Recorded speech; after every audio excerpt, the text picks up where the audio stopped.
petit bâtard, je MC dans mon fusil à lunettes. Fais pas le temps, tu tailles comme une allumette. Wouhou!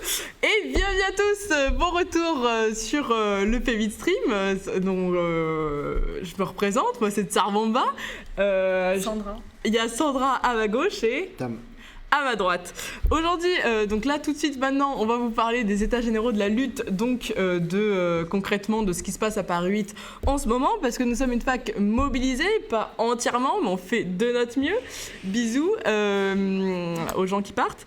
Qu'est-ce que je voulais rappeler ? Oui, c'est la dernière émission, enfin l'avant-dernière, de ce live fleuve de 6 heures. On a eu 40 personnes pendant je crois tout le live, ce qui était assez extraordinaire. Et Ecladus vient de follow la chaîne, merci Ecladus.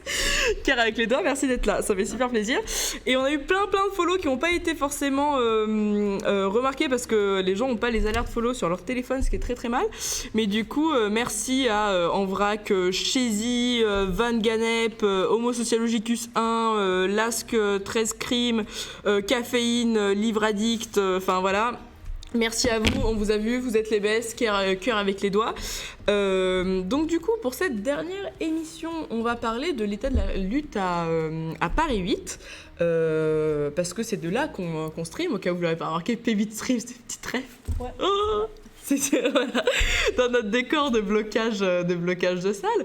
Et du coup, donc Tam, tu as suivi la mobilisation depuis le début. C'est ça. Est-ce que tu peux nous dire un peu comment ça a commencé, toi, ton rôle là-dedans, déjà, commencer par te présenter et dire dans quel UFRT. Ouais. Alors moi je suis dans l'UFR Texte et Société, je suis en master de genre, en master d'études de genre à Paris 8 depuis 2 ans. En parallèle, donc, je travaille à côté, je suis assistant pédagogique dans un collège à Aubervilliers et je suis syndiqué à Sud Éducation, mais dans le cadre de mon travail du coup, pas dans le cadre de mes études. D'accord. Et est-ce que tu peux nous dire, et toi tu veux te présenter Sandra du coup ? Ouais, bah Sandra aussi. Pour te représenter du coup. Ouais, étudiante à Paris 8. Moi je suis en infocom, c'est ma 3e année en infocom. Et non encartée, je suis ni dans un syndicat ni dans un parti. D'accord. Du coup, Tam, tu veux nous raconter un peu comment ça a commencé, toute la mobilisation à Paris 8 en général ? Donc c'est vrai que moi ce que je voulais faire un peu avant, c'était de recontextualiser un peu du coup ce qui s'était passé et de rappeler qu'en fait la mobilisation actuelle, elle s'inscrit en fait dans un climat social qui est déjà assez tendu et qui est en lignée en fait avec les mobilisations étudiantes antérieures aussi. Donc on a eu en 2018 la mobilisation contre la réforme ORE et contre Parcoursup. On avait eu d'ailleurs à Paris 8 une occupation des locaux pendant assez longtemps, pendant plusieurs mois, avec les personnes exilées. En 2019, il y avait eu une première mobilisation contre la réforme qui prévoyait la hausse des frais d'inscription pour les étudiantes extra-communautaires, donc c'est-à-dire pour ceux qui viennent hors d'Europe. Il y avait aussi une mobilisation contre la réforme du bac. Et on avait eu aussi une forme de convergence en fait avec les Gilets jaunes. On avait eu des beaux cortèges, notamment à Saint-Lazare, avec l'Intergare, avec le CLAC, le Comité de Libération Autonome Queer, avec le Comité Adama ou encore avec Femmes en rue 93. Et enfin, en fin 2019, on a eu la mobilisation contre la précarité étudiante et contre la réforme des retraites. Pour la question de la précarité étudiante, ce qui a été un peu déclencheur, donc ça avait été dit tout à l'heure, c'est la tentative de suicide d'un étudiant à Lyon qui s'est immolé. Et donc cet acte, en fait, ça s'inscrit dans une détresse qui est présente aujourd'hui dans l'enseignement supérieur et dans l'éducation nationale. Depuis la rentrée dans le 93, on a eu une directrice d'école qui s'est suicidée, Christine Renon, à Pantin, donc dans une école maternelle. On a une élève à Villemomble, dans un lycée, qui s'est également immolée. Et alors bien sûr, donc ces drames, elles ne sont pas liées uniquement aux institutions scolaires et universitaires, mais ce serait malhonnête quand même de dire que c'est pas lié et de ne pas reconnaître le rôle que peuvent avoir ces dernières dans la situation de précarité et d'insécurité, qu'elle soit mentale, financière, physique, qu'elles créent en fait ces institutions. Et donc concernant la réforme des retraites, on a eu un bloc étudiant, donc je parle précisément dans le cas parisien et dans celui de Paris 8, on a eu un bloc étudiant assez mobilisé en fait, donc notamment sur les piquets de grève, avec le soutien à plusieurs dépôts de la RATP. Alors juste, est-ce que tu peux nous expliquer à quoi ça ressemble un piquet de grève ? Parce que pour ceux qui connaissent un peu rien à la mobilisation, c'est quoi un piquet de grève ? Donc un piquet de grève, en fait, c'est les travailleurs et les travailleuses qui se rassemblent sur leur lieu de travail et qui, plutôt que de faire grève et de rester chez elles et eux, se réunissent pour pouvoir parler justement de l'après et de comment va s'organiser la grève, de comment ils et elles s'organisent entre eux. Et c'est aussi généralement le moyen de mettre en place un peu des solidarités, de mettre que ce soit une solidarité financière, qu'il y ait des personnes qui ne fassent pas forcément partie des entreprises, qui passent et qui puissent discuter, échanger. Et voilà, c'est vraiment un espace où on arrive à créer des solidarités. Sur la question des piquets de grève de la RATP, c'était sensiblement ça. À ceci ajouter qu'un des objectifs, c'était d'empêcher les bus de sortir des dépôts, ce que les travailleurs et travailleuses de la RATP ne peuvent pas faire, mais ce que les gens qui venaient en soutien pouvaient éventuellement faire. Donc ils ne peuvent pas faire légalement, donc c'est pour ça que les étudiants notamment et les enseignants, étudiantes et enseignantes de Paris 8 sont venus aider à faire notamment au dépôt de Pleyel, blocage de dépôts qui ont lieu depuis le 5 décembre il me semble. C'est ça. Voilà, en solidarité, il y a des personnes du dépôt qui sont venues intervenir en AG et essayer de faire converger tout ça. Faut pas juste, à Paris 8, on a à Saint-Denis, donc on a 2 dépôts particulièrement, donc comme tu as dit, le dépôt de Pleyel, qui est à Carrefour Pleyel à Saint-Denis. Il y a aussi le barrage de la RATP, qui se trouve à 5 minutes de la fac, littéralement juste derrière, et qui sont aussi venus intervenir dans nos AG, etc. Donc voilà, faut pas oublier de soutenir les deux si vous allez sur 2 piquets de grève à Saint-Denis. Voilà.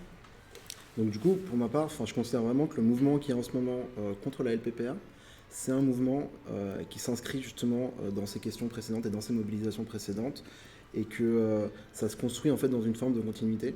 Et d'ailleurs, les premières AG qu'on a eues à Paris 8 cette année, donc sur l'année universitaire 2019, c'était fin novembre, donc au moment des questions sur la précarité étudiante et au moment des questions sur la réforme des retraites. Alors on va juste rappeler en 2 mots ce que c'est la LPPR, donc la loi de programmation pluriannuelle de la recherche.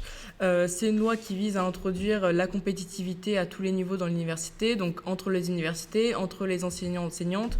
Et c'est une loi qui se veut inégalitaire.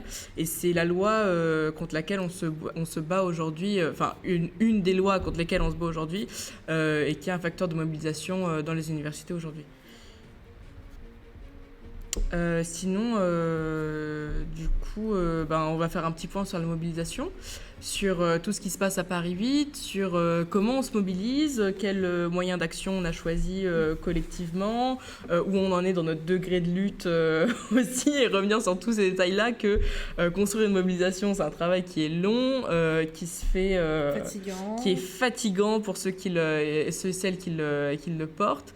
Et voilà, tu veux nous en parler un peu de... Ouais, alors comme l'a dit Tam, nous, les étudiantes, et pas seulement, mais en tout cas, à Paris 8, la mobilisation pour l'année 2019-2018, on l'a commencé en novembre, après l'acte du camarade de Lyon 2. Donc on a commencé des assemblées générales, des comités de mobilisation. Donc un comité de mobilisation, c'est notamment pour mettre en place les actions qui ont été décidées par l'Assemblée générale, pour organiser les assemblées générales.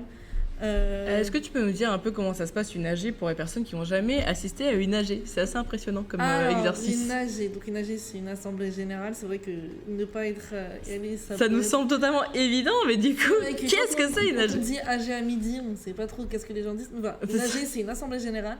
Une assemblée générale, souvent on parle d'une assemblée générale plénière, ça veut dire avec tout le monde dans un amphi, parce qu'il y a aussi des assemblées générales propres au département.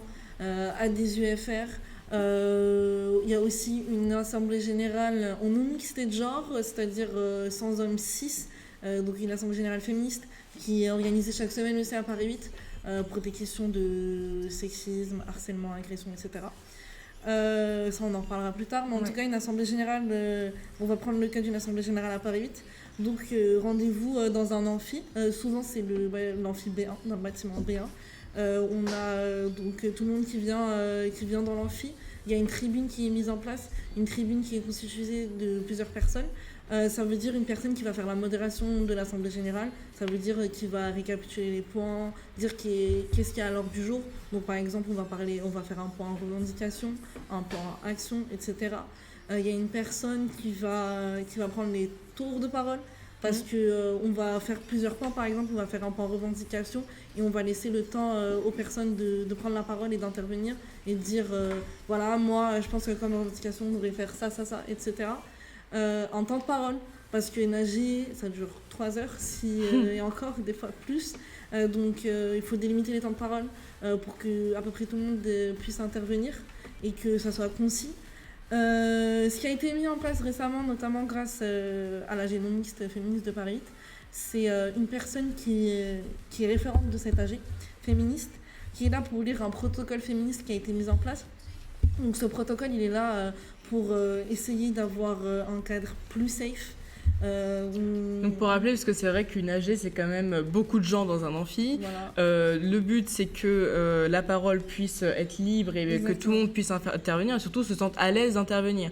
Donc c'est vrai que avant qu'il y ait toutes ces mesures prises en place, ce qu'on observait c'était qu'il y avait une centaine de personnes dans un amphi, que c'était toujours les mêmes qui prenaient la parole, soit des mecs blancs encartés et tout, pour dire souvent beaucoup les mêmes choses. Exactement. Et le problème, c'est que quelle légitimité ont ces prises de parole et ces décisions qui sont prises quand la moitié des personnes présentes en AG ne sont pas senties légitimes d'intervenir et n'ont pas pris la parole, en fait.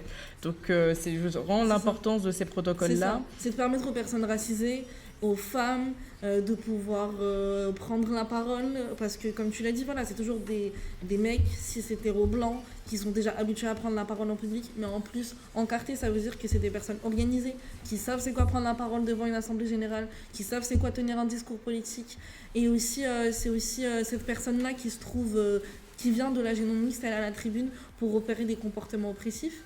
Donc les harceleurs et les agresseurs des AG sont virés. Voilà, pour que les personnes qui ont subi ces agressions, ces harcèlements ne s'auto-excluent pas de ces assemblées générales, et parce qu'on ne veut pas s'organiser avec ces personnes-là.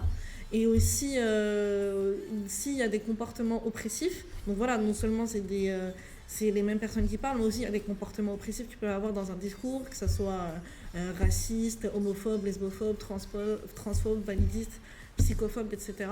Et donc cette personne-là repère les mouvements, tout ce qui est oppressif.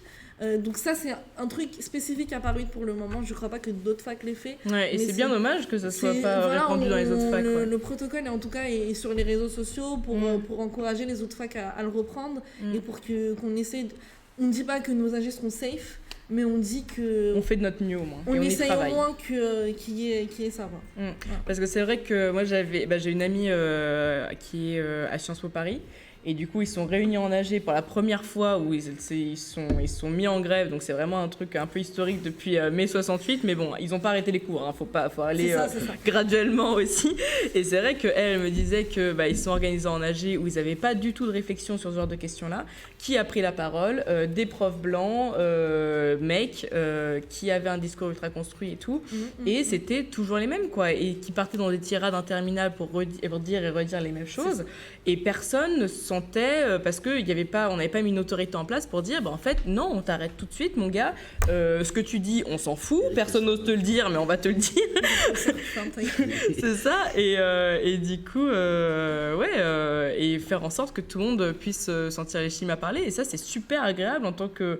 moi, je me suis retrouvée à une AG de Sciences Po à dire à un prof derrière, en fait, l'autre prof avait dit exactement la même chose, c'était une femme, mais juste, toi, tu parles plus fort et tu penses que tu peux dire les trucs mieux. Et c'était ça, j'aurais pas fait la remarque si collectivement, c'était pas un truc qui se décidait, quoi. Mais n'hésitez pas à vous réunir, juste, ça peut commencer par 2-3 personnes et dire, moi j'ai remarqué ça en AG, ça me dérange, ah ok, qu'est-ce qu'on peut mettre en place? Parce que l'idée du protocole, on ne s'est pas réveillé, un jour on s'est dit, ici on faisait un protocole, c'est qu'on s'est réunis, on s'est dit, ok.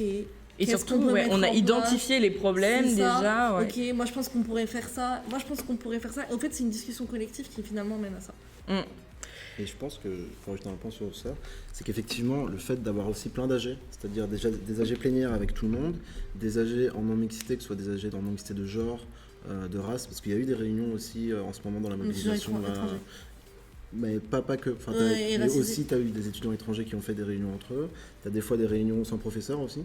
Et qu'en fait, des fois, on peut avoir l'impression que c'est un peu... Il y a beaucoup d'AG et qu'il y a beaucoup de choses à faire, ça prend du temps. Et c'est vrai que ça peut être une des critiques qu'on fait. Mais il faut aussi voir d'ailleurs que justement, ce que vous disiez, ça permet la parole de plein d'autres personnes qui ne l'apprendraient pas forcément à d'autres moments. Et que la multiplication de ces AG-là, c'est aussi vraiment une bonne chose, je pense, pour la santé un peu du mouvement, quoi. Ouais, et puis ça fait ressortir des discours qui sont pas audibles autrement. Et c'est vraiment efficace pour le coup. On voit vraiment une différence notable, donc c'est vraiment intéressant. Mais du coup, malgré tous ces dispositifs qui sont mis en place, il y a quand même des problèmes dans les mobilisations, et tu voulais nous en parler, Tam? Ouais, alors peut-être avant de rentrer dans les problèmes, les points positifs, Oui, vite fait. évidemment. C'est plus cohérent. avant qu'on rentre dans le dur. Ouais. Non, c'était sur en ce moment, en fait, quelles sont les revendications plus, peut-être, de l'AG et de la mobilisation. Donc, je pense qu'on a 3 choses principales. Sandra, tu me rectifieras si jamais j'oublie quelque chose. Ouais. Mais on a la question, effectivement, du retrait de la LPPR, la question de la précarité étudiante et de se battre aussi contre la réforme des retraites. Donc, c'est vraiment les 3 revendications qui ressortent le plus souvent des AG. Et s'ajoute à ça des revendications des années précédentes, précarité étudiante, donc Bienvenue en France dont j'ai parlé tout à l'heure, qui est la réforme qui multiplie par 15 ou 16 les frais d'inscription pour les étudiantes étrangères, et la loi ORE qui aussi empêche l'accès particulièrement aux personnes précaires à l'université. Donc c'est des revendications qui remontent à quelques années, mais qui se greffent aussi à nos revendications de maintenant, et qui se greffent notamment aux revendications contre la précarité étudiante. Donc ce qui a été voté principalement en AG actuellement, c'est la grève. Donc voilà, de manière très basique. Donc la grève, le fait que les professeurs et le personnel administratif arrêtent de travailler et soient en grève. Donc ça, c'est ce qui est voté régulièrement à chaque AG. Dans les autres choses qui ont été mises en place, il y a des facilités concernant la validation et concernant l'assiduité qui ont été mises en place aussi, de manière à ce que les étudiants et étudiantes puissent se mobiliser sans forcément que ça impacte leur année et leur partiel. Donc c'est une question qui est assez épineuse et sur laquelle on pourra revenir un peu tout à l'heure. Il y a eu donc cette question de l'assiduité qui concerne aussi beaucoup les étudiantes étrangères et la question des boursières aussi, parce qu'on sait que l'attribution des titres de séjour et aussi la question du versement de la bourse sont conditionnées à l'assiduité, et que du coup mettre ça en place, ça permet même à ces personnes-là de se mobiliser. On a eu aussi des fortes participations aux différentes manifestations qui sont organisées depuis le 5 décembre. Au début, on tournait beaucoup autour d'un cortège mixte avec l'Intergare aussi, et donc avec les cheminots et la RATP. Aujourd'hui, on se concentre plus un peu autour d'une coordination fac et labo en lutte, donc dans des cortèges qui sont plus centrés un peu sur l'éducation, mais ça reste quand même la participation aux manifs et aux journées de grève nationales, et d'essayer de converger quand même sur tout ce mouvement. Je parlais des fac et labo en lutte, donc ça c'est une coordination aussi qui s'est mise en place donc depuis le début du mois de février. Ouais, où les premières réunions, donc là c'est l'ensemble des facultés et des laboratoires de France qui essayent de se réunir pour avoir un discours national et pour vraiment produire quelque chose de cohérent au niveau de l'ensemble de la France. Et la première réunion, donc c'était début février, c'était à Saint-Denis, donc c'était chez nous, représente. Allez. Et c'était à la Bourse du Travail.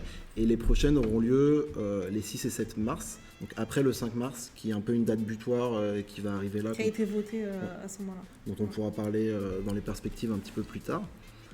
Et dans les autres initiatives, très rapidement, on a eu... ça avait dit tout à l'heure, mais il y a le stream qui a été mis en place. Allez, ça c'était où? On a certains professeurs qui ont signé une lettre. Alors, ça demande encore quelques éclaircissements parce que c'est un peu obscur, mais beaucoup de personnes qui ont signé une lettre de démission collective administrative. Je savais pas ça. Donc ça, pour l'instant, c'est une lettre de menace. C'est-à-dire que c'est des gens qui se sont mis sur une liste au niveau des universités pour dire si la LPPR passe, on démissionne de nos responsabilités administratives. Donc on retrouve à l'intérieur des responsables pédagogiques, des responsables de master, des directeurs du FR, un peu tout. Donc on pousse un peu à Paris 8 pour que les professeurs s'inscrivent sur cette liste, même si pour l'instant c'est juste une liste de menaces. C'est ça. Voilà. Et on a eu aussi... On vous encourage vivement à signer cette lettre. Sinon, vous voyez comme on est vénère. On va venir dans vos salles et on va tout renverser. On prépare le blocus là. On a eu une soirée à Paris 8 il y a 2 semaines, une soirée qui avait été organisée donc, par les étudiants et étudiantes et par le personnel aussi qui est mobilisé. Et donc c'est une soirée où on avait fait un peu sous la forme d'un meeting, où on avait invité aussi des travailleurs et travailleuses extérieurs, donc des personnes de la RATP, des AED, donc c'est-à-dire des responsables, des surveillants et surveillantes de collèges et lycées, des assistants pédagogiques. Et grâce à cette soirée, on a pu aussi récolter des sous. Donc on a récolté 3 000 € Trop bien. qui ont été reversés à différentes caisses de grève, donc celle Super. des AED et celle des grévistes de la RATP. D'ailleurs, point d'exclamation grève, la caisse de grève de Paris 8. Allez, Bonne c'est parti. oseille. C'est ça, on veut du pognon, on balance et tout.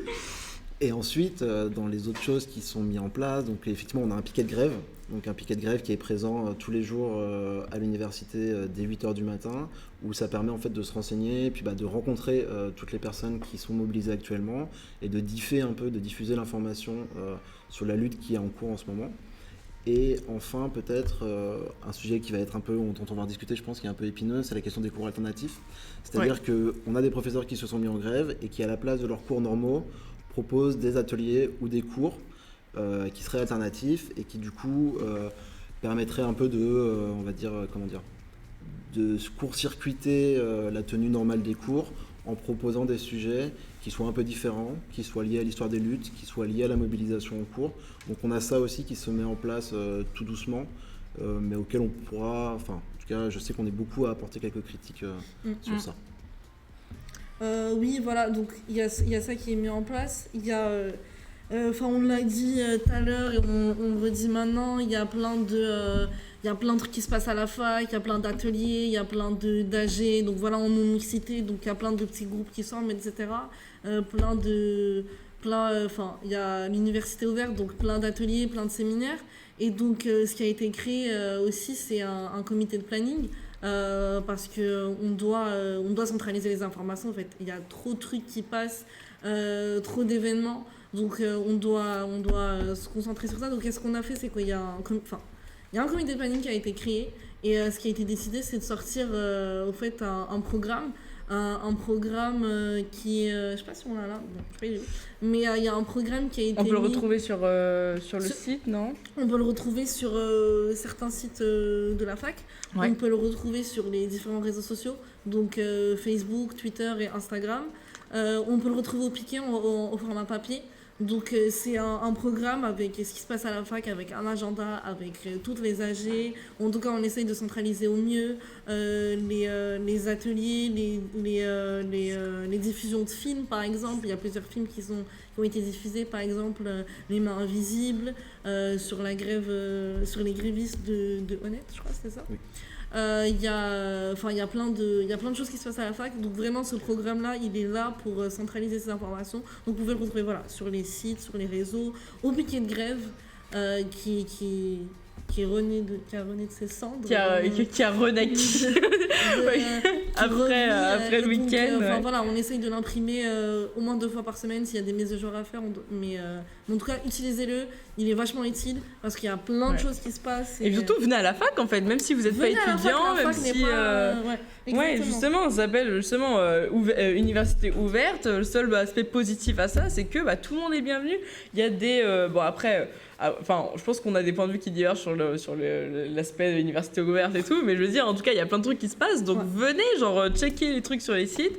C'est pour ça qu'on vous en parle aussi, c'est qu'il se passe plein de trucs géniaux en fait, et justement, c'est le moment où on réinvestit l'espace, où on se réapproprie, où on fait des trucs intéressants menés par les étudiants, comme ce stream que vous êtes en train de regarder. Waouh, dingue.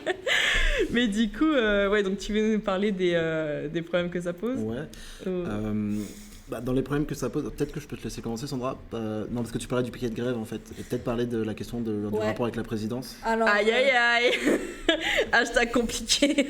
Hashtag c'est Je te compliqué. laisse balancer sur la présidence. Annick, ouvre tes oreilles. Annick, on est Al. Non, mais de toute façon, on est en quelle salle déjà? C'est 100 si tu nous cherches, Annick. Viens nous faire un coucou. Voilà. Non, mais oui, donc il y a le piquet. Les gens qui organisent le piquet, donc des membres du personnel, des profs et des étudiants qui sont piquet de grève aussi, c'est tôt le matin en plus, il commence à 8h30. On y distribue du café et des gâteaux si vous êtes intéressés. C'est assez sympa.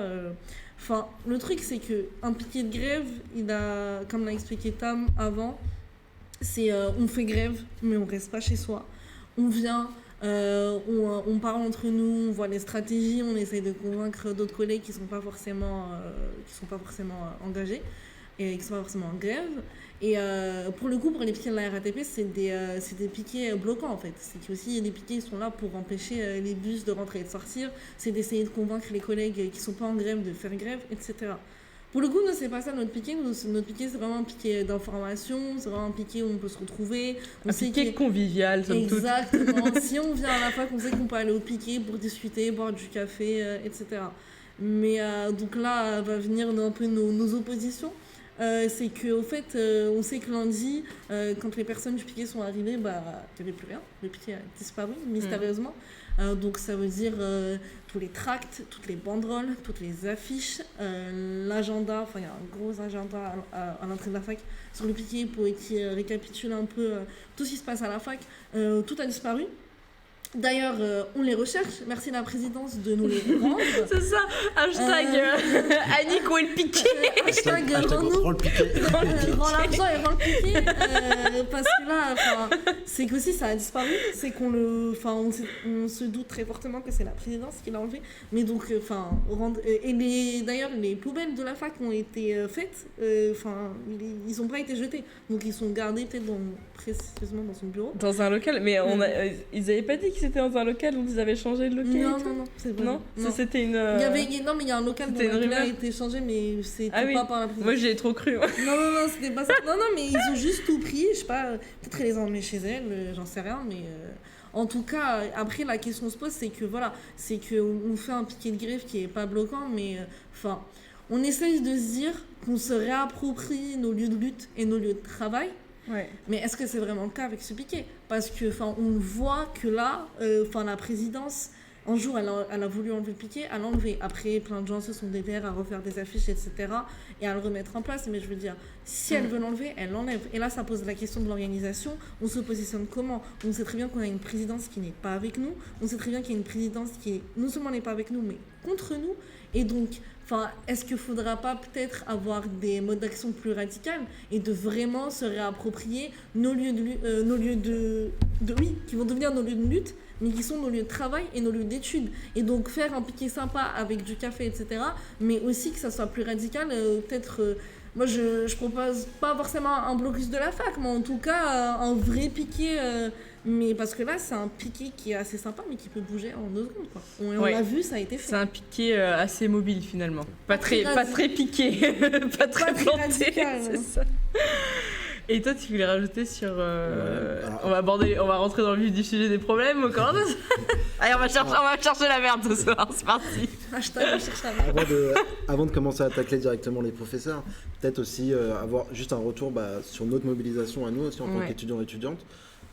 C'est vrai qu'on n'est pas nombreux et nombreuses pour l'instant, on va pas trop se mentir. Il y a un groupe qui est quand même assez mobilisé et potentiellement c'est un groupe d'étudiants et d'étudiantes. Donc quand je dis un groupe, on a quand même 200, 300 personnes. Une centaine de personnes. Qui sont mobilisées et qui peuvent insuffler quelque chose, mais c'est vrai qu'à l'échelle de l'ensemble de la faculté d'étudiants et d'étudiantes, ça représente peu. Donc on a quand même cette question en ce moment de comment arriver à faire pour nous mobiliser de manière plus efficace, de manière plus visible, je sais pas, mais en tout cas de créer vraiment quelque chose de plus important en termes numériques. Et alors ça, je sais que dans le mouvement actuel, il y a beaucoup de divergences sur les raisons de cette non-mobilisation. Je ne vais pas forcément revenir là-dessus maintenant parce que il y a beaucoup de choses à dire. Mais c'est vrai que je pense que c'est quelque chose qui doit nous interroger aussi sur comment faire pour mobiliser nos camarades, ceux et celles qui sont avec nous tous les jours et avec qui on étudie, et qui aujourd'hui se sentent pas forcément concernés en fait par ces questions, que ce soit les questions de la LPPR, les questions de la réforme des retraites ou même de la précarité étudiante, quoi. Ouais. Donc ça, il y a vraiment aussi ce travail, je pense, à faire un peu en autocritique de notre part. Je pense que c'est vraiment aussi des discussions qui sont très souvent revenues pendant les ateliers de la dite université ouverte, du coup, parce que justement, entre le débat de est-ce qu'on devrait faire cours, est-ce qu'on devrait proposer des ateliers, est-ce qu'on devrait bloquer la fac, et il y a vraiment beaucoup de questions autour de ça, parce qu'il y a des personnes qui ne sont pas forcément très politisées, qui sont là, oui, mais moi je me pose la question de la valeur de mon diplôme, de la validation, et le contenu des cours que j'aurais pas, moi, j'avais envie de l'avoir. Et c'est vrai que c'est dur. En fait, dans la même pièce, il y a des personnes qui trouvent que l'université ouverte et les ateliers c'est beaucoup trop mou et qui veulent bloquer la fac ou qui veulent passer dans des modes ultra radicaux de mobilisation, ils sont là. Et à côté, il y en a une grande majorité quand même, soit qui viennent plus du tout à la fac, soit qui sont là, moi je suis chaud, mais en fait je me sens pas prête, c'est un peu, c'est trop pour moi en fait, j'en suis pas à ce degré-là de mobilisation. Et c'est vrai que en AG, en réunion, on trouve beaucoup toutes ces sensibilités qui s'affrontent et on a du mal à... C'est ça, c'est même pas un problème, mais c'est juste des échanges et tout, mais c'est vrai que les uns et les autres ont du mal à se comprendre parce que chacun on est à des degrés. Il y en a pour qui c'est la 5e année de mobilisation qui ont des pratiques militantes ultra rodées et tout, face à des personnes en L1 qui débarquent ou des personnes qui sont jamais mobilisées avant, qui sont là, wow, c'est effrayant tout ça, ouais. Bande de gauchistes et qui s'y retrouvent pas forcément parce qu'ils ont pas les codes. Et c'est pour ça que nous on a mis la capsule la mobilisation pour les nuls, c'est vraiment dire en fait tu débarques, tu t'es jamais mobilisé, c'est quoi une AG, c'est quoi un piquet de grève, parce que c'est aussi des pratiques militantes, t'en parlais tout à l'heure, c'est aussi des compétences et tout. Non, quand on est habitué, quand on est dans le truc, c'est ça, on oublie qu'une AG, tu dis à quelqu'un une AG, on oublie qu'il faut définir, et c'est vrai que c'est un milieu qui est quand même très... qui a ses codes aussi, et c'est dur aussi pour des personnes extérieures qui voudraient peut-être en faire partie de s'approprier ces moyens-là et d'apprendre aussi le militantisme, simplement. Après, moi personnellement, quand je suis arrivée à Paris 8, c'est l'année, c'était 2017-2018, donc 2018, occupe de la fac avec les exilés, comme l'a dit Tam, et c'était vraiment... Après, politiquement, j'étais assez d'accord, mais je ne m'étais pas mobilisée de ouf. Par exemple, première fois, je me rappelle, le premier jour du blocage, ce qui était dit, c'était AG à midi, j'étais là. Quoi ? Il y a quoi à midi J'ai pas trop compris. Mais au fait, je pense que vite on rentre dedans en fait. Vite. Mais faut le vouloir quoi. Voilà, parce que quand on est un peu curieux, on se dit qu'on va y aller. Après, moi personnellement, je fais partie de l'UFR Infocom, qui est pas très mobilisée. Même cette année, au niveau des profs, l'UFR et le labo fait grève. Mais au niveau des étudiants, on nous retrouve très très peu, si ce n'est quasiment pas dans la lutte. Ouais. Et donc évidemment qu'il y a des questions à se poser, mais après moi je comprends aussi mes camarades, je l'ai dit tout à l'heure, c'est que aussi on est une génération qui a peut-être connu plusieurs échecs, et des fois on se dit ouais mais en vrai vous allez en manif mais ça sert à quoi, vous allez vous bloquer mais ça sert à quoi, mais faut aussi, c'est là où il faut rappeler l'histoire que de toute façon tous les droits qu'on a eu c'est pas les dominants qui nous ont dit vous voulez la sécu, trop cool, et c'est parti, c'est cadeau, vous voulez des congés payés, mais évidemment, mais bien sûr. Faut se rappeler qu'on a tout eu par la lutte, en fait. Et que si on ne lutte pas, on n'a pas. Et que c'est chiant, c'est fatigant. Et on sait pas. Si on savait qu'on allait gagner dès le départ, tout le monde lutterait. C'est qu'on évidemment. C'est ça, ça serait trop simple. On a eu une réunion dans notre EFR, c'était pas une AG, mais c'était une réunion. Et c'est des étudiantes qui ont posé la question vous pensez que le mouvement va finir quand ? Et vous pensez que vous allez gagner ? Non, c'est rien. On sait pas, mais c'est aussi ça qu'il faut comprendre. C'est cet état d'esprit qu'il faut comprendre, de se dire que peut-être ces gens-là, ils voient des gens qui sont mobilisés, donc ils disent c'est des gens qui connaissent ça, donc ils savent ce qu'ils font, donc ils savent. Genre on sait ce qu'on fait. Alors qu'on arrive en AG, on est du père. Et donc ces gens-là qui se disent ils savent ils vont finir quand en fait. Ils savent leur mouvement ça va durer 3 mois et qu'ils vont gagner de ça. Non, on sait pas. Si seulement on savait, on faut juste venir en AG pour se rendre compte de quel bordel c'est en fait. Franchement, tout le monde qui crie de tous les côtés, et là, moi je suis pas d'accord. Et puis c'est quand qu'on prend les cours. Non mais c'est ça, et donc faut prendre ça en compte. Mais après, la mobilisation étudiante, faut prendre ça en compte, mais après je pense que les profs ont un rôle à jouer, je pense que Tam développera là-dessus. Ouais. Mais voilà, c'est que oui, c'est compliqué et qu'on essaye d'expliciter au maximum, mais c'est aussi pour ça que le piquet il est là en fait. C'est qu'être accueilli avec un petit café et quelques gâteaux pour dire... Ça fait plaisir. La mobilisation, c'est ça, c'est aussi cool et je pense que ça aide vachement. Mais après, moi, je pense que... Par exemple, je suis pour des modes plus radicaux, mais pas forcément des modes moins accueillants, en fait. On peut être radicaux et accueillants, voilà, on ne fait pas peur.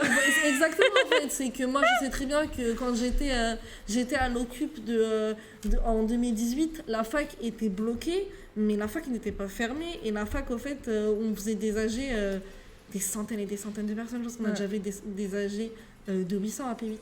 Alors que cette année, je pense que le max qu'on a fait, c'est 350, ce qui est énorme. Ouais. Parce que les amphis sont quand même pleins à craquer. Ouais. Mais on a déjà fait mieux. Et il faut pas se dire que le truc du blocage... Je pousse pas forcément le truc du blocage parce qu'un blocage c'est compliqué, une occupe c'est compliqué. Et c'est peut-être pas ce qui est le mieux dans cette situation. Faut voir. Mais en tout cas, faut penser à des trucs plus radicaux. Mais en tout cas, moi ce que je pense c'est aussi, faut pas se dire, on va pas faire ça, ça va effrayer les gens. Ouais. Faut pas On le commencer- fait faut pas commencer et à on dit aux gens venez nous voir, Ouais, c'est on ça. va en parler. Faut pas commencer à se dire c'est trop radical ou par exemple la présidence va péter un câble. La présidence elle a déjà dégagé notre piquet, on a rien à foutre. Ouais, la présidente, je crois qu'elle elle est plus radicale que nous, la présidente. Ouais, elle s'en bat la race. J'aime pas le piquet, je l'enlève. Elle est trop radicale en vrai, moi c'est elle qui me fait peur. Faut être aussi radical qu'elle, franchement. C'est trop une thug la présidente. Elle a pas le temps. Annie qui est comme ça, je vous Ben moi le piquet, je l'enlève. Donc c'est ça en fait. C'est ça pour. Bon. Mais voilà, moi je pense aussi il y a une part des profs qui jouent là-dedans. Alors Tom, tu vas nous en parler. Enfin, on va aborder le cœur des problèmes. Alors déjà, je tiens à préciser... Je ne veux que- pas d'ennemis. Non, je tiens à préciser que ce que je vais dire là, c'est pas représentatif de ce que pense l'ensemble des Ça étudiants t'engage, sur P8, voilà. que ça m'engage. Après, c'est quand même le fruit de beaucoup de discussions, et notamment dans mon département, donc dans le département de genre, où on a une relation actuellement qui est très très compliquée avec nos professeurs, et notamment nos professeurs titulaires. Et du coup, par rapport à ça, là où je voulais revenir, c'est qu'on a un vrai problème avec les profs. On a un vrai problème avec les profs, parce qu'en fait, ce qui est décidé en AG, c'est la question de faire grève. Sauf qu'en fait, comme ça avait été dit tout à l'heure, la grève, c'est l'arrêt du travail. Et qu'en fait, on a l'impression qu'on a beaucoup de postures de la part de certains de nos professeurs, et notamment les professeurs titulaires. Donc quand je dis les professeurs, bon, c'est principalement les professeurs titulaires. La posture de produire des discours à gauche. La posture de publier... Ouais, donc les professeurs titulaires, c'est ceux qui ont un contrat, un CDI en fait à la fac et qui sont là de manière permanente en fait. C'est ceux qui sont dans une certaine stabilité au niveau de leur emploi. Un certain pouvoir aussi. Et un certain pouvoir aussi décisionnaire en termes de responsabilité pédagogique et de conduite des enseignements. Et donc nous, ce qu'on leur reproche en fait, c'est voilà, d'avoir des grandes postures et au final de ne pas les remplir complètement. Parce qu'on sait que chez les professeurs qui se disent en grève, beaucoup ne font pas grève en fait. Mais je veux dire techniquement. C'est-à-dire que beaucoup ne sont pas en train de perdre du salaire. Et que ça, c'est problématique. Bah, surtout les titulaires, ils perdent pas leur salaire s'ils sont pas là. C'est ça. Il y a ça aussi. C'est ça, exactement. Et en fait, ce qui est problématique, c'est que nous, dans notre AG, dans notre département, ce qui s'est passé, c'est que c'est les professeurs qui nous ont dit de nous réunir en AG. Ils nous ont dit constituez-vous en AG, faites des propositions, machin. Dont acte. On s'est réunis, on a fait des propositions. Donc c'est des propositions qui parlent pas forcément à tout le monde, parce qu'il y a les questions de la validation, bon voilà, il y a beaucoup de questions comme ça à l'intérieur. Mais moi, ce que j'en retiens, c'est que des propositions ont été faites, et qu'en fait, des propositions, ça a été voté en AG où il y avait des professeurs et des étudiantes. Et ce qui a été décidé, c'est que les professeurs se sont réunis après et ont invalidé ces décisions en fait, et nous ont proposé autre chose. Et moi, je trouve que c'est problématique parce que ils se posent dans une posture démocratique en disant on va faire des AG, on va co-construire le mouvement ensemble. Et au final, qu'est-ce qui se passe? Il y a des décisions qui sont prises en AG, que ce soit les AG de département, les AG du FR, les AG plénières, et ces décisions-là sont retoquées dans des bureaux où il y a seulement des professeurs titulaires. Et ça, pour moi, c'est catastrophique. Et en fait, c'est nous prendre aussi un peu pour des imbéciles. Et on a cette question, pareil, des cours alternatifs par exemple. Et alors, très bien, on veut faire des cours alternatifs, pourquoi pas? Il y a des personnes, il y a des travailleuses d'Honnête et d'Ibis qui viennent, ça c'est parfait et j'ai rien à redire. Mais sur ce qu'on met dans les cours alternatifs, moi ça m'interroge aussi parce qu'on est à P8, on est déjà dans une fac un peu différente. Que dans mon département, dans le département de genre, je suis désolé, on fait déjà des cours alternatifs. On parle déjà des violences policières, on parle déjà de ce genre de choses, et que nous proposer des cours alternatifs comme ça ne veut strictement rien dire. Et nous, on a eu des réflexions de professeurs qui nous disaient que si les étudiants n'étaient pas, si on leur proposait pas des cours alternatifs, ils et elles étaient perdus dans la nature. Eric Fassin, merci pour cette phrase. C'est pas moi qui ai... C'est moi qui l'ai dit. Eric Fassin, merci pour cette phrase. Et que du coup, en fait, ça c'est très très problématique parce qu'en fait, pareil, nous, les étudiants, les professeurs se sont réveillés depuis 2 mois parce qu'il y a la LPPR et que la LPPR touche directement à leurs enjeux et à leur situation. Nous, on est mobilisés, on l'a dit, depuis le 5 décembre, depuis fin novembre en fait. On est mobilisés depuis très longtemps. et que du coup venir nous donner des leçons comme ça de mobilisation, c'est problématique. Et Alors juste, il y a Titou... Ça veut dire être d'accord. Ouais, ah oui, ça c'est un truc d'âgé pour dire être d'accord sans avoir à applaudir et faire du bruit par-dessus la personne qui parle. Du coup, c'est pour ça qu'on fait, on s'agite. Il y a Titou du 82 qui nous dit en histoire c'est pareil, les professeurs ne pensent pas que les âgés sont souveraines. Ça veut dire que les décisions en âgé qui se font avec énormément de personnes et un quelconque poids. Si je peux rebondir Ouais, sur ça, oui, le si. département d'histoire, parlons-en. Parce que le Pire département ever. Parlons-en du département d'histoire. Le département d'histoire, La régie approuve ce message. c'est un département où des professeurs se sont dit en grève, où il y a des cours qui continuent, et où dans ces cours, on étudie Roman Polanski. Et qu'en ce moment, étudier Roman Polanski à la fac, C'est chaud. notamment à Paris 8, c'est très très problématique. Et qu'il y a eu des intervenantes, des militantes, des âgées féministes qui ont voulu interrompre le J'étais cours pas là, mais- pour pouvoir discuter avec les étudiantes du contenu qui leur était proposé. Il y a eu une réaction et une réception de la part de la professeure qui a été très très mauvaise. On a le département Elles d'histoire ont qui dit a la professeure a dit aux étudiantes qui ont intervenu dans son cours qu'elles étaient fascisantes. On nous traite de fachos alors que c'est elle qui étudie Roman Polanski. On a le département Aïe, aïe, aïe. d'histoire qui, à la suite, a fait sortir, Fascisant. a fait voter une motion qui dénonçait le comportement de ces militantes-là. Une motion qui dénonçait le comportement. C'est quoi le lien avec l'histoire et Polanski? En fait, le lien Je sais. avec l'histoire, c'est que la professeure qui a fait étudier Roman Polanski, c'est une professeure qui a travaillé sur son dernier film. Et donc D'accord. en fait, le dernier film de Roman Polanski, c'est un film qui s'appelle J'accuse et qui revient sur l'affaire Dreyfus. Et le problème qu'il y a avec Polanski, c'est que c'est un pédocriminel en fait. C'est quelqu'un qui a été condamné une première fois par la justice américaine, qui s'est enfui ensuite du territoire américain pour ne pas être jugé et qui aujourd'hui est recherché par Interpol et qui ne peut être que en France et en Suisse. Et qu'il n'a pas été jugé pour ses actes. Et en fait, Aïe, c'est aïe, aïe. ultra 12 problématique. victimes, un pédocriminel de 12 victimes. Juste pour dire. Et donc le département d'histoire qui sort une motion pour soutenir cette enseignante et pour dénigrer ce qu'ont fait les militantes, c'est problématique. La motion d'histoire a été votée, donc une motion c'est un court texte qui a été fait pour dénoncer. Ce texte il a été repris par l'UFR Texte et Société, il a été voté à l'unanimité. Ce qu'il faut savoir c'est que l'unanimité ça veut dire 2 professeurs qui étaient présents parce que les autres n'étaient pas présents Facile à cause de l'unanimité. la grève. Et Moi aussi, je vote à l'unanimité avec moi-même que ces gens ont tort. et qu'il me semble même que la présidence La présidence. a repris à son compte cette motion. Et que ça c'est problématique. Annick Pratiquement, Elle nous a encore eu, Annick, putain. la motion parle de censure des féministes de Paris 8. Enfin, Aïe, aïe, aïe. Alors juste, c'est Frit12 qui vient de nous... Frit6, je crois, qui vient de nous follow. Merci, qui avec les doigts sur On toi. a 5 abonnés des 100 followers sur Twitch. De quoi On est bientôt les 100 abonnés sur Twitch. Aïe, aïe, aïe. On est à 5 abonnés, des 100 follow et tout. Genre, balancez vos follow tout de suite, c'est parti. Mais ouais. Rush des follow, tunnel de follow. Excuse-moi, je t'ai coupé. Non, tu parlais d'Annick, la thug qui a soutenu cette motion qui S'en va là, traite les ça féministes fascisants. Non, et Annick, lâche ton follow. Merci. Je suis sûre qu'elle est fraîche. Dollywood, merci pour ton follow. Bisous, gros bisous à toi. Et sur cette question, moi, il y avait c'est en lien avec cette question de Roman Polanski, c'est que on nous a parlé de la validation. Donc, pour faire très très court, ce qui avait été demandé par plusieurs AG, c'est de permettre une validation automatique des séminaires et des cours et des mémoires, de manière à ce que les étudiantes et étudiantes mobilisés puissent le faire sans que ça impacte en fait leur scolarité. Ce qui nous a été rétorqué à ça, c'est la question de la valeur du diplôme. De dire que si on fait ça, c'est comme si on vous donne le diplôme et que le diplôme perd de sa valeur. Ça, c'est un argument que moi j'entends. Pourquoi pas? C'est vrai qu'auprès des entreprises, ça peut jouer éventuellement. Ok, d'accord. Maintenant, moi, ce qui m'embête, c'est qu'on nous parle, sous couvert de valeur, on nous parle d'excellence. On nous dit que le diplôme va perdre en excellence. Sauf que nous, la question qu'on pose, c'est où est l'excellence? Où est l'excellence dans une fac qui, justement, prend position pour étudier des pédocriminels de cette manière? Je vais parler pour le département de genre plus spécifiquement. Où est l'excellence quand dans le département de genre, on a des professeurs qui ont des propos et des positions qui sont transphobes? Où est l'excellence Aïe, aïe, aïe. quand dans le département de genre, on parle de la race, on a une bibliographie qui est constituée avec des autrices noires et qu'on les utilise uniquement quand on parle d'intersectionnalité. Je suis désolé, E. Collins et Bell Hooks, tu peux les convoquer à d'autres moments en fait. T'es pas obligé de les convoquer quand on parle du racisme en fait. Il y a beaucoup d'autres choses qu'on peut faire avec elles. Où est l'excellence quand dans le département de genre, la seule professeure qu'on a racisée, c'est une vacataire, donc on n'en a qu'une seule, elle est vacataire, et son cours tous les ans.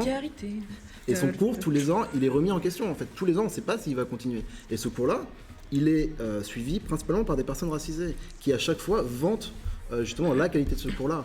Et il faut aussi se poser les questions de pourquoi, en fait, autant d'étudiants racisés font des louanges sur ce cours. Et pourquoi ça nous intéresse autant? C'est aussi parce que, par exemple, dans le département de genre, les questions de race, quand elles sont abordées de manière très très superficielle. Et elles sont abordées par des professeurs blancs, pour un public blanc. Et qu'en fait, l'excellence, on est très très loin de ce qui se passe dans les universités aux États-Unis, de ce qui se passe à Chicago, de ces endroits-là. Et du coup, alors... On n'est pas au niveau, les mecs. Non, mais ça- Les meufs, on n'est pas au niveau, putain. Exactement. Et qu'en fait, si on veut nous parler d'excellence, si on veut nous parler de toutes ces questions-là par rapport à la Nick. valeur du diplôme, Tu nous écoutes. parlons-en. Mais il faut mettre aussi ces questions sur le tapis. Et que Grave. du coup, on peut pas mettre ça de côté. Et aujourd'hui, certains vont nous rétorquer qu'on veut diviser le mouvement, que ça nuit à la lutte et tout. J'entends C'est qu'effectivement... Annick qui diffuse le mouvement. C'est Je- Elle est radical. trop chaude, Annie. J'entends que ça puisse ralentir et qu'effectivement ça pose des questions qui n'étaient pas forcément posées avant. Maintenant, nous, ce qu'on pose et ce qu'on dit, c'est que la lutte qu'on mène en ce moment, effectivement, elle est contre la LPPR, contre la réforme des retraites et contre la précarité étudiante, mais c'est aussi une lutte qui est anti-patriarcale, c'est aussi une lutte qui est anti-raciste, qui est anti-LGBT-phobe, et c'est une lutte qui s'arrête pas Jamais trop juste secoué la main. à la question de Marx et du capitalisme. On a aussi d'autres ambitions derrière. Et que du coup, nous, dans notre mouvement, il faut qu'on le prenne en compte, et que nos professeurs, sur la question de cette excellence, il faut aussi que vraiment ça, ils le prennent en compte. Et dernier petit point pour tacler les professeurs, c'est Parce que tant qu'on y est, c'est parti, soyons fous. très rapidement, parce qu'il ne reste plus beaucoup de temps, mais c'est que on a, sur la question de ce qui nous a été proposé, c'est donc, on a quand même des validations qui nous ont été proposées, enfin, en tout cas des adaptations par rapport à l'assiduité et par rapport au cours. Maintenant, ce qui se passe, c'est que c'est flou, en fait, parce que c'est des validations qui sont quand même soumises à rendu, et qu'en fait, pour l'instant, on ne sait pas ce qu'il faut rendre. On ne sait pas ce qu'il faut rendre, on n'a aucun contact avec les professeurs. Il y avait une AG du FR la semaine dernière, on a très peu de professeurs qui sont venus. Dans les AG du département genre, on a très peu de professeurs qui viennent. Dans l'AG plénière, on avait un peu plus de professeurs et de personnel, mais qui pour le coup étaient tous plutôt de notre côté, et qui du coup, il n'y avait pas vraiment de dialogue et de vrais questionnements par rapport à ça. Et en fait, on a plein d'étudiants qui sont dans le flou aujourd'hui, et notamment les étudiantes étrangères qui demandaient en fait, mais comment on va faire? Comment on va faire pour valider nos années? Comment on va faire pour avoir accès justement aux dispenses d'assiduité? Et en fait, dans les étudiants étrangers, il y a aussi cette question qui se pose de, on est là en France, on paye cher, c'est quand on vient d'Afrique, quand on vient d'Amérique du Sud, ça a un coût énorme de venir étudier ici, et que ces questions-là, elles ne sont pas encore prises en compte aujourd'hui. Et en fait, tu as plein d'étudiants qui ont des masters, qui ont des mémoires à faire, qui ont des choses comme ça à faire, et leurs directeurs et directrices de recherche ne leur répondent pas pour l'instant.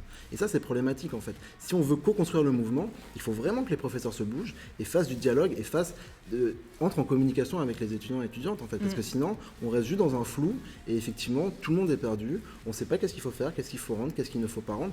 Et on parlait tout à l'heure, il y avait une capsule sur la précarité, elle est là aussi la précarité. La précarité, c'est de se retrouver dans une position d'étudiante et de se retrouver en étau entre à la fois la volonté de se mobiliser parce qu'il y a des choses injustes et problématiques qui se passent au niveau gouvernemental, et à la fois l'impossibilité et la nécessité de valider nos années et de ne pas avoir d'informations sur ça. Et donc vraiment, j'appelle vraiment les professeurs à réagir et à se révéler sur ces questions-là. Toi, professeur derrière la caméra, réagis immédiatement sur ces questions-là. Et bon voilà. Et là, lâche ton follow. Là, c'était des petits tacles gentils, mais vraiment, nous, on va être présents aux coordinations des facs et labos en lutte, et c'est des discours qu'on va porter en fait. Et si on n'a pas de changement, c'est des discours qu'on va dénoncer, On va vous dénoncer. qu'on va porter aux instances Parce qu'on est nationales. fraîchissants et qu'on Non, mais exactement. On va porter ces discours au niveau national Quel enfer. et on va demander des réponses et on foutra le sbeul dans vos trucs si jamais ça se fait pas. Et encore une fois, vous pouvez pas nous noter sur notre mobilisation. On est mobilisé avant vous. Moi, je suis à ED, je fais la grève et en fait, je perds de l'argent. Je perds de l'argent et j'ai pas vos salaires, les Et professeurs. on fait vraiment la grève pour le coup. Oui, donc s'il vous plaît, Hein réveillez-vous. Réveillez-vous. C'est beau, merci pour ce mot de la Bravo, fin Tam. efficace. Merci Tam, on peut applaudir, la régie applaudit. C'est beau. Et je crois qu'on va conclure là-dessus. T'avais un Est-ce qu'on- petit... ouais. Est-ce que tu veux peut-être juste ce qui va arriver dans les semaines qui arrivent? Ouais, tu nous fais un petit point du... Alors, prochaine semaine, on a une AG non mixte, on a une AG plénière, on a des AG... Alors, AG plénière, normalement, c'est lundi à 13h. C'est le festival des âgés la semaine prochaine. Lundi midi.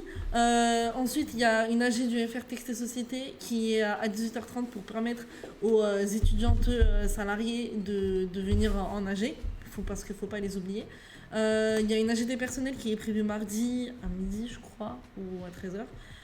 Il y a une AG non mixte une AG non mixte féministe qui est celle qui a rédigé le protocole, qui est prévue jeudi, qui sont fascisantes et qui est prévue, Évidemment. Et jeudi, pire de tout le temps. ouais, qui est prévue jeudi à midi. Normalement mercredi ou mardi, je crois que c'est. De toute façon, vous avez tout retrouvé sur le programme, mais je vous le dis quand même, sur Paris 8 en lutte et sur P8 Stream. Sur le P8 Stream, mais oui, Sur Twitter.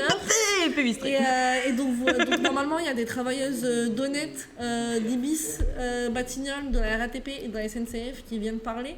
On prévoit la répétition du 5 mars, le 27 février, où on va se brûler la fac. Donc il y a le 5 mars qui approche aussi, donc venez en AG pour organiser ça. Si tu peux développer rapidement. Le 5 mars, c'est on s'arrête. On arrête tout. Tout arrête. C'est une date qui a été décidée, comme je disais tout à l'heure, à la coordination des facs et labos en lutte, qui a eu lieu le 1er de février à Saint-Denis. Et donc il y avait plusieurs facs, pas que des facs parisiennes, beaucoup de facs de province. On a eu Poitiers, on a eu Lyon, on a eu Marseille et d'autres villes. Je pense qu'il y avait Toulouse et Strasbourg. Bref. Et en tout cas, ce qui a été décidé, c'est de se coordonner sur cette date-là, du 5 mars, où toutes les facs s'arrêtent, où on ne travaille pas, où on fait des manifs. Donc, c'est vraiment s'organiser. Donc là, le 27, ça va s'organiser. C'est aussi un truc qui est décidé en AG. On a plein d'événements qui arrivent. On a le carnaval des luttes qui arrive pour le 1er mars. On a évidemment le 8 mars, la journée des droits de la femme qui arrive. Le 8 mars, c'est un dimanche. Mais le lundi 9 mars, il y a plein de choses qui sont prévues. Donc voilà. Restez sur les réseaux, venez au piquet. Abonne-toi, follow le P8 Stream, @P8 Stream. P8 en lutte. Et très rapidement, il y a un atelier qui est organisé par la revue The Funambuliste, donc qui sera organisé dans le cadre des universités ouvertes, avec les interventions notamment des chercheuses et militantes Hajar Ben Boubaker et Daoud Boumaye, donc big up, et avec Case Rebelle aussi, donc c'est important et il faut qu'on soit... Et réunion/atelier des étudiantes étrangères tous les mardis à 15h, normalement dans la salle B237. Tout le monde est invité, c'est pas que les étudiantes étrangères, c'est pour discuter des difficultés qu'on peut rencontrer, que ce soit au niveau de la validation, des papiers, et de la préfecture et de toute la merde qui vient avec. Ça, parce que le but c'est de se mettre tous ensemble, Exactement. de réfléchir ensemble. Exactement. Pour frapper fort. Yes. Et on va tacler Annick. Ouais, salut Annick, on t'embrasse évidemment, la plus radicale d'entre nous. Ah, c'est la plus chaude. C'est ça, Annick elle fout le sbeul tout le temps, Elle a pas personne mental, ne dit rien, c'est hallucinant. Ah là là, bah merci beaucoup en tout cas d'être passé. Merci à la régie et à l'organisation. Ouais, merci à la régie. Ouais. Alors non, on reste pour le petit débrief de fin et pour vous annoncer la suite du programme. Reste avec nous pour cette petite fin.